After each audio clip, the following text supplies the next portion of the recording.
குருப்யோ நமக. அன்பான ஆத்ம நண்பர்களுக்கு பணிவான ஆத்ம நமஸ்காரங்கள். இன்று நாம் திருவெம்பாவை 11ஆம் பாடலை பார்ப்போம். மெய்யார் தடம் பொய்கை புக்கு முகோர் என கையால் குடைந்து குடைந்து உன் கழல் பாடி ஐயா வழியடியோம் வாழ்ந்தோம் கான் ஆரழல் போல் செய்யா வெந்நீரு ஆடி செல்வா சிறுமருங்குள் மையார் தடங்கண் மடந்தை மணவாளா ஐயா நீ ஆட்கொண்டருளும் விளையாட்டில் உய்வார்கள் உய்யும் வகையெல்லாம் எய்யாமல் காப்பாய் எமையேலோர் எம்பாவாய். எது பக்தி எது ஆன்மீகம் என்பதை திருவாசகம் சொல்லுகின்றது. ஐயா ஈசனே, எங்கள் நேசத்துக்குரிய தேவதேவனே, உம் அடியார்கள் கூடி வண்டுகள் வைக்கும் மலர்கள் கொண்ட தடாகத்தில் சத்தம் எழும் அளவுக்கு முகோர் என குதித்து நீரை குடைந்து குடைந்து நீந்தி அந்த நீர் சத்தம் மறையும் விதமாக உன் கழல்களை எண்ணி பாடினோம். இந்த பாவை நோன்பை எங்கள் முன்னோர்கள் இருந்து நல்வாழ்வு உய்தார்கள்.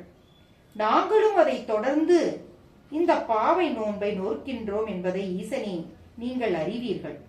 சிவந்த தழலானயம் ஈசனே, நாங்கள் இந்த தண்ணீரில் நீராடி குளிர்வது போல நீயோ வெந்நீர் அதாவது திருநீற்றில் ஆடி குளிர்கின்றாய் விமலனே. செல்வமே சிவபெருமானே, குறுகிய இடையும் மையிட்ட விரிந்த விழிகளை கொண்ட உமையம்மையின் தலைவனே, ஐயனே, நீ ஆன்மாக்களை ஆட்கொள்ளும் விளையாட்டில் அவை எவ்விதமான இன்பங்களை எல்லாம் அடையுமோ அதை அனைத்தையும் இந்த நோன்பினேயே நாங்கள் அடைந்து விடுகிறோம். உள்ளம் கசிந்துருகும் இந்த பேரின்ப நிலை என்றும் நிலைக்கச் செய்வாயாக. அருளுவதில் எங்களை எய்து விடாமல், அதாவது ஏமாற்றி விடாமல், எப்போதும் உன்னையே துதித்திருக்கும் எங்களை காத்துவா இறைவா என்று அவர்கள் பகவானிடம் மன்றாடி சொல்லுகின்றார்கள் என்று மாணிக்கவாச பெருமாள் சொல்கின்றார். அதாவது இந்திரியங்களையும் மனதையும் கட்டுப்பாட்டில் வைத்து தியானத்தால் உடலில் உள்ள யோக சக்திகளை எழுப்பி ஆதார சக்கரங்களை தூண்டிவிட ஆன்மா லயித்து இறைநிலையில், அதாவது பேரின்பத்தை எட்டும். இதுவே பக்தி, இதுவே ஆன்மீகம். ஒளி என்பது வெளிச்சம் மட்டுமல்ல, புற விழிப்பு மட்டுமின்றி அக விழிப்பையும் ஒளி பெற செய்வதே இந்த விளக்கு. ஆகையால் தான் விளக்கேற்றி இறைவனை வழிபடுகிறோம்.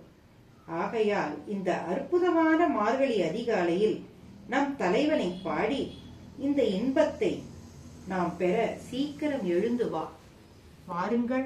நாம் அனைவரும் அவருடைய நாமத்தை கூறி என்றும் இந்த பேரின்பத்தை நமக்கும் அருள வேண்டும் என்று வேண்டி அவர் நாமத்தை கூறுவோமாக. ஓம் நமச்சிவாய. கிருஷ்ணார்பணம்.